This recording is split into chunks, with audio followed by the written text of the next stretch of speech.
ونصلي ونسلم على رسوله الكريم أما بعد فأعوذ بالله من الشيطان الرجيم بسم الله الرحمن الرحيم قال الله تبارك وتعالى في القرآن المجيد والفرقان الحميد إن الله وملائكته يصلون على النبي یا ایھا الذین آمنوا صلوا علیہ وسلموا تسلیما۔ خشک شاخوں کو وہ تازہ گلاب دیتے ہیں، عہد پیری کو پھر سے شباب دیتے ہیں۔ پڑھ لے درود غفلت نہ کر خدا کی قسم، میرے آقا آج بھی تیرے سلام کا جواب دیتے ہیں۔ مل کے اس عقیدت، اس محبت اور اس پیار سے پڑھنا ہے کہ ہم یہاں پر بیٹھ کے آقا کریم کی بارگاہ میں درود پڑھتے ہیں۔ مدینے والے میرے مدنی منٹھار آقا صلی اللہ علیہ وآلہ وسلم ہمارا درود سنتے بھی ہیں اور اس کا جواب بھی ارشاد فرماتے ہیں۔ مل کے پڑھیے الصلاۃ والسلام علیک یا سیدی یا رسول اللہ وعلی آلک و اصحابک یا سیدی یا حبیب اللہ۔ الصلاۃ والسلام علیک یا سیدی یا نبی اللہ وعلی آلک و اصحابک یا سیدی یا رحمۃ للعالمین۔ اللہ تبارک و تعالیٰ کی حمد و ثنا اور سرور کائنات صلی اللہ علیہ وآلہ وسلم کی بارگاہ میں ہدیہ درود و سلام پیش کرنے کے بعد دعا ہے کہ خالق کائنات ہم سب کی اس حاضری کو اپنی بارگاہ میں شرف قبولیت عطا فرمائے۔ الحمدللہ الحمدللہ آج میں اور آپ دوسری سالانہ فکر رضا کانفرنس میں شریک ہیں۔ بانیان محفل جنہوں نے بڑا خوبصورت انتظام و اہتمام کیا، خالق کائنات ان کا انتظام و اہتمام کرنا اپنی بارگاہ میں قبول و منظور فرمائے۔ درود پاک کی فضیلت کے بارے میں ایک حدیث مبارکہ سنا کر اپنی گفتگو کا آغاز کرتا ہوں۔ بے آقا کریم سرور کائنات صلی اللہ علیہ وآلہ وسلم نے ارشاد فرمایا رب کائنات نے فرشتوں کی ڈیوٹیاں لگائی ہیں۔ وہ فرشتے کیا کرتے ہیں؟ فرمایا جو بندہ، جو میرا امتی میری ذات پہ درود پڑھتا ہے، جو میرا امتی میری ذات پہ درود پڑھتا ہے، فرشتے اس کا نام بھی لکھتے ہیں، اس کے باپ کا نام بھی لکھتے ہیں، میری بارگاہ میں پیش کر دیتے ہیں۔ جو درود پڑھتا ہے، جو نبی پاک صلی اللہ علیہ وسلم کی ذات پہ درود پڑھتا ہے، فرشتے اس کا نام، اس کے باپ کا نام سرکار کی بارگاہ میں پیش کرتے ہیں۔ عرض کرتے ہیں آقا فلاں بن فلاں نے فلاں جگہ پہ بیٹھ کے فلاں وقت پہ آپ کی ذات پہ درود پڑھا ہے۔ ہم خوش وقت ہیں، خوش قسمت ہیں کہ ہم جب بھی سرکار کی ذات پہ درود پڑھتے ہیں ہمارا نام مدینے والے کی بارگاہ میں پہنچ جاتا ہے۔ ہمارا نام، آج ہم ایک راستے سے گزرتے ہو نا، راستے سے گزرتے ہو اور کوئی بچہ ہر روز ہمیں وہاں پہ ملے اور سلام کرے، ہم سلام کا جواب دے کے گزر جائیں، اگلا دن آئے پھر سلام کرے، سلام کا جواب دے کے گزر جائیں، تیسرا دن آئے پھر سلام کرے، ہم سلام کا جواب دے کے گزر جائیں گے۔ ایک نہ ایک دن ہمارے دل میں خیال آئے گا یار یہ بڑا اچھا بچہ ہے، میں روزانہ گزرتا ہوں روزانہ سلام کرتا ہے، میں روزانہ گزرتا ہوں روزانہ سلام کرتا ہے، بڑی عزت کرتا ہے، بڑا احترام کرتا ہے۔ ہم ایک دن اس کو ضرور پوچھیں گے ارے بتا تو بیٹا کس کا ہے، تو اولاد کس کی ہے، کتنی اچھی پرورش کی ہے میرے باپ نے کہ میں گزرتا ہوں تو احترام کرتا ہے، میں گزرتا ہوں تو سلام کرتا ہے۔ جب ہم درود پڑھتے ہیں ایک دن پڑھیں گے، دوسرے دن پڑھیں گے، تیسرے دن پڑھیں گے، چوتھے دن پڑھیں گے، پانچویں دن پڑھیں گے، ایک دن آئے گا مدینے سے مصطفیٰ کریم کی آواز آئے گی ارے پتہ کرو یہ بیٹا کس کا ہے، یہ اولاد کس کی ہے جو روزانہ بلا ناغہ میری ذات پہ درود پڑھتا ہے۔ تو مدینے والے کے لبوں پہ اگر ہمارا نام آ گیا تو ہماری بگڑی قسمت سمجھ جائے، ہماری بگڑیاں بن جائیں۔ اعلیٰ حضرت کے نام پہ یہ بزم سجی ہے تو اعلیٰ حضرت کی بات کر کے گفتگو کو آگے بڑھاؤں گا۔ اعلیٰ حضرت امام الملت، امام اشاہ، امام احمد رضا خان فاضل بریلوی آپ فرماتے ہیں روضہ رسول پہ جو فرشتوں کی ڈیوٹیاں لگی ہیں، اعلیٰ حضرت فرماتے ہیں رب کعبہ کی قسم احمد رضا اپنا دل بھی قربان کرے، اپنی جان بھی قربان کرے، سارا کچھ اس بات پہ قربان کرنے کا کہیں مجھے فرشتہ یہ بتا دے کہ کسی دن احمد رضا کا نام بھی نبی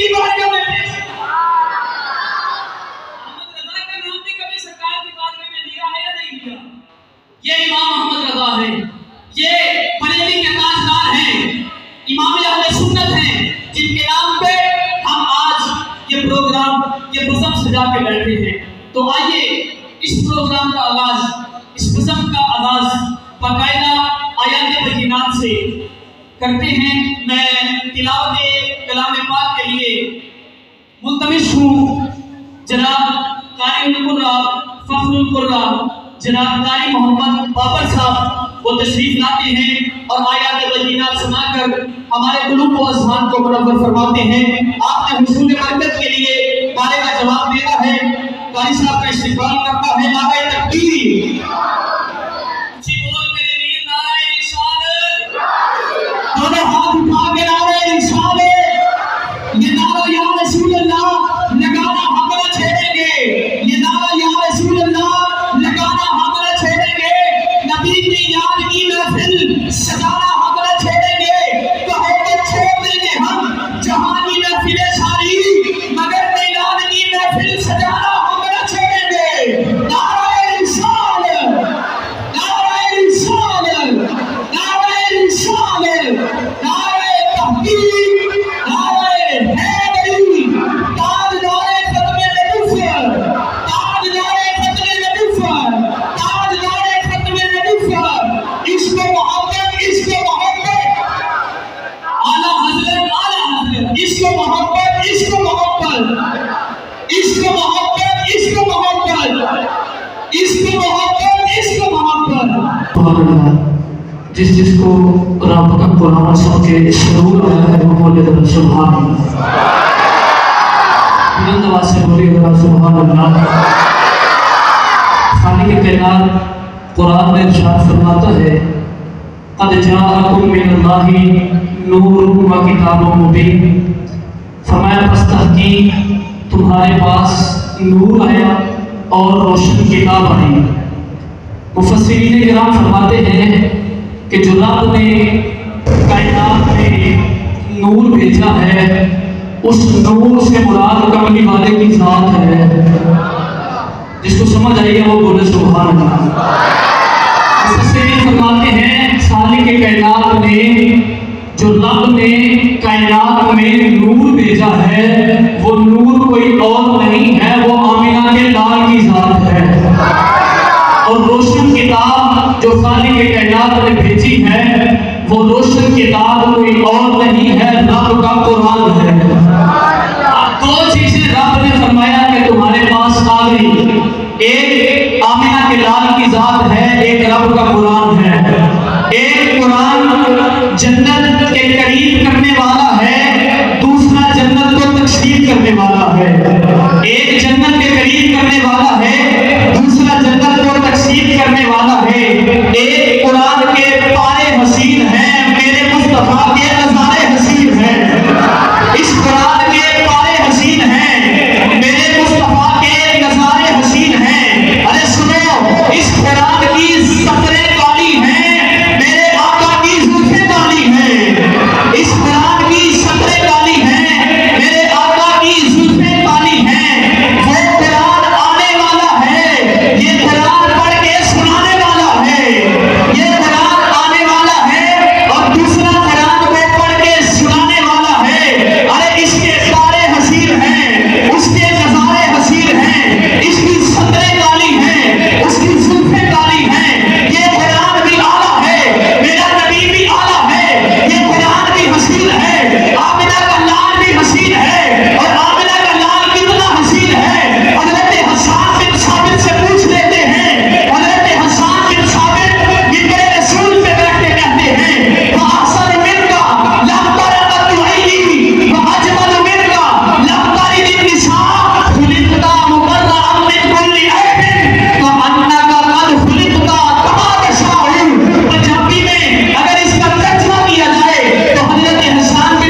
سوچتی تو ہوگی دنیا میرے مصطفیٰ کو دیکھ کر، سوچتی تو ہوگی دنیا میرے مصطفیٰ کو دیکھ کر، وہ مصور کیسا ہوگا جس کی یہ تصویر ہے،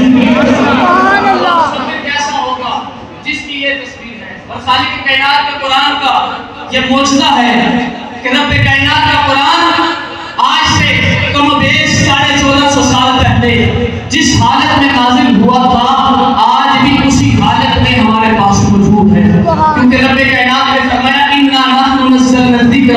وَإِنَّا لَهُ لَحَافِظُونَ، کہ ہم نے اس قرآن کو نازل کیا ہے اور ہم ہی اس کی حفاظت کرنے والے ہیں۔ خالق کائنات نے پہلے نبیوں کو جو کتابیں دی، جب نبی دنیا سے تشریف لے گئے تو ان کے حکومتوں نے، ان کے لوگوں نے ان کتابوں میں اپنی مرضی کے مطابق رد و بدل کر دیا،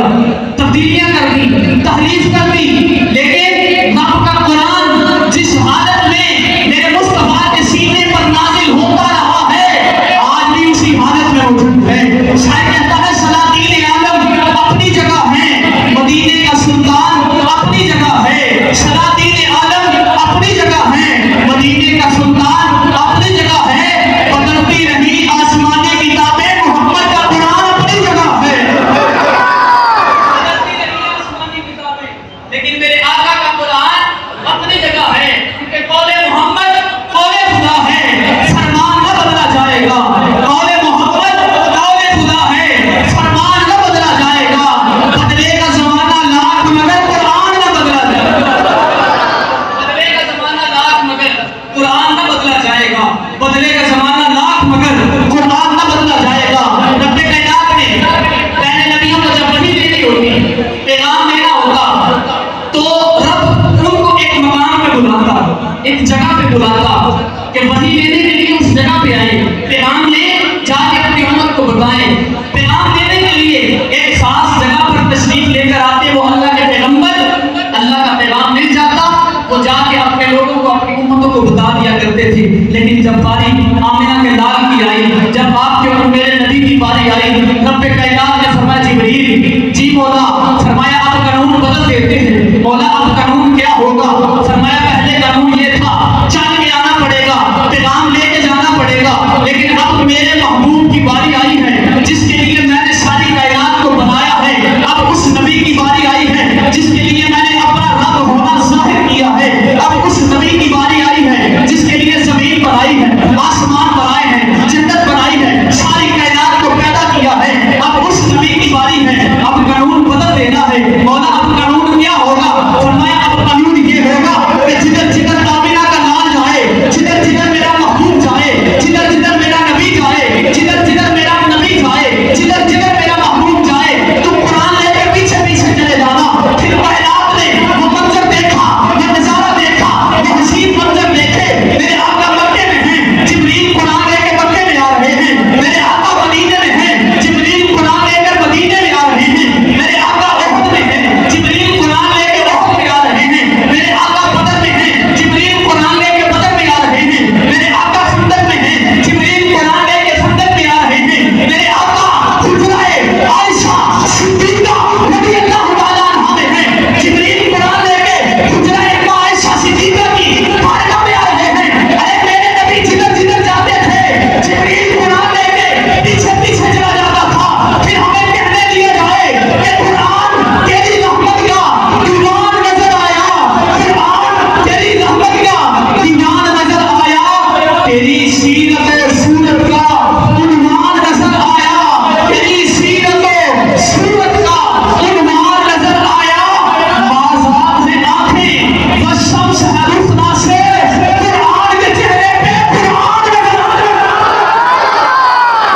بازار میں آنکھیں والشمس حروفنا سے قرآن کے چہرے پہ قرآن نظر آیا۔ میرے آقا کی یہ شان ہے، میرے آقا کا یہ معجزہ ہے، اور رب نے قرآن کو بھی معجزہ بنا کے بھیجا، فرمایا قیامت تک کے لیے میرے مصطفیٰ کی شریعت چلے گی، قیامت تک کے لیے اس قرآن کی شریعت چلے گی، قیامت تک نہ کوئی نبی آئے گا نہ کوئی کتاب آئے گی، قیامت تک جس کو دین اسلام کی پیروی کرنی ہے، جس کو راہ ہدایت اختیار کرنا ہے، جس کو رب کے قرب حاصل کرنا ہے، وہ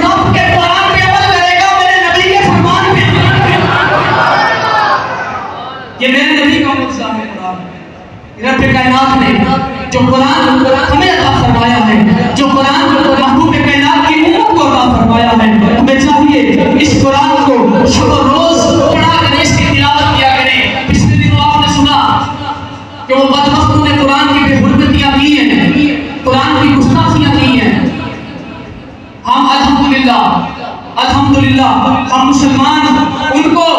لڑ جھگڑ کے جواب دیں، سمجھ نہیں آتا جواب کیسے دینا ہے، جواب کس طرح سے دینا ہے۔ آپ صبح بھی قرآن پڑھا کریں، دوپہر بھی قرآن پڑھا کریں، شام بھی رب کا قرآن پڑھا کریں، ادھر ہم قرآن پڑھتے رہیں گے اور سینے چلتے رہیں گے۔ شاید لگتا ہے کہ جب مدینے کی بات ہوتی ہے، جب مدینے کی بات ہوتی ہے وجد میں کائنات ہوتی ہے، جب مدینے کی بات ہوتی ہے وجد میں کائنات ہوتی ہے، اور ایسے لگتا ہے کہ جیسے دن نکل آیا ہو۔ جو مدینے گئے ہیں، جنہوں نے اپنی راتیں مدینے میں گزاری ہیں، وہ آنکھیں بند کر کے مدینے کی گلیوں کا رات کا تصور کریں تو وہ خیال ذہن میں آتا ہے، شاید لگتا ہے کہ یہ ایسے لگتا ہے کہ جیسے دن نکل آیا ہو جب میرے آقا کے مدینے میں رات ہوتی ہے، جب میرے آقا کے مدینے میں رات ہوتی ہے، اور شاید لگتا ہے کہ نبی کا سایہ رحمت وہاں بھی ہے یہاں بھی ہے، نبی کا سایہ رحمت وہاں بھی ہے یہاں بھی ہے، غلاموں کے لیے راحت وہاں بھی ہے یہاں بھی ہے، نبی کا سایہ رحمت وہاں بھی ہے یہاں بھی ہے، غلاموں کے لیے راحت وہاں بھی ہے یہاں بھی ہے۔ اور مدینہ دیکھ کر دیوانہ سرکار کہتا ہے، مدینہ دیکھ کر دیوانہ سرکار کہتا ہے ہمارے واسطے جنت وہاں بھی ہے یہاں بھی ہے، مدینہ دیکھ کر دیوانہ سرکار کہتا ہے کہ ہمارے واسطے جنت وہاں بھی ہے یہاں بھی ہے۔ آپ امام احمد رضا کے مردانے بولیں گے، فکر رضا والے بولیں گے کہ مدینہ دیکھ کر دیوانہ سرکار کہتا ہے کہ ہمارے واسطے جنت وہاں بھی ہے یہاں بھی ہے، اور وہاں آتش دوزخ یہاں احمد رضا والے جیسے احمد رضا والا ہے یہاں دکھائے گا کہاں دکھائے گا کہ وہاں آتش دوزخ یہاں احمد رضا والے۔ ارے منکروں کے لیے آفت وہاں بھی ہے یہاں بھی ہے، منکروں کے لیے آفت یہاں بھی ہے وہاں بھی ہے، منکروں کے لیے آفت وہاں بھی ہے یہاں بھی ہے۔ آج حضرت امام احمد رضا خان خالد تجلی جب حج پہ گئے، حج پہ گئے کعبے کا طواف کر کے، حج کے مناسک پورے کر کے جب مدینے کی طرف نکلنے لگے تو فرماتے ہیں ابھی ہم اپنی سواریوں پر بیٹھے نہ تھے، مدینے جانے کا سفر ابھی شروع نہیں کیا تھا کہ مدینے میں اعلان ہو رہے تھے میں نے تیاری کر لے احمد رضا آ رہا ہے، میں نے تیاری کر لے احمد رضا آ رہا ہے، نبی کا نوکر آ رہا ہے، امام احمد رضا آ رہے ہیں۔ اور امام احمد رضا خان جب کعبے کا طواف کر کے فارغ ہوتے ہیں اور کعبے کا مخاطب کر کے کہتے ہیں کہ کل تک ہم جس کے گرد گھومتے تھے یہ کعبہ، کل تک جس کے گرد ہم گھومتے تھے یہ کعبہ، آج ہم پہ نثار ہے کہ ارادت کدھر کی ہے، کہتے ہیں کل تک ہم کعبے کا طواف کرتے تھے، کعبے کے گرد چکر لگاتے تھے، اور آج کعبہ ہم پر نثار ہو رہا ہے کہ یہ مدینے جا رہے ہیں، آج کعبہ ہم پر نثار ہو رہا ہے کہ ارادت کدھر کی ہے، مدینے کا ارادہ ہے۔ اسی لیے تو کہا نا حاجیوں آؤ شہنشاہ کا روضہ دیکھو، حاجیوں آؤ شہنشاہ کا روضہ دیکھو، ارے کعبہ تو دیکھ چکے کعبے کا روضہ دیکھو، اور ویسے سر رضا کعبے سے آتی ہے صدا میری آنکھوں سے میرے محبوب کا جلوہ دیکھو۔ آج لوگ کہتے ہیں، آج لوگ منہ کھا کے کہتے ہیں کہ توبہ نعوذ باللہ نقل کفر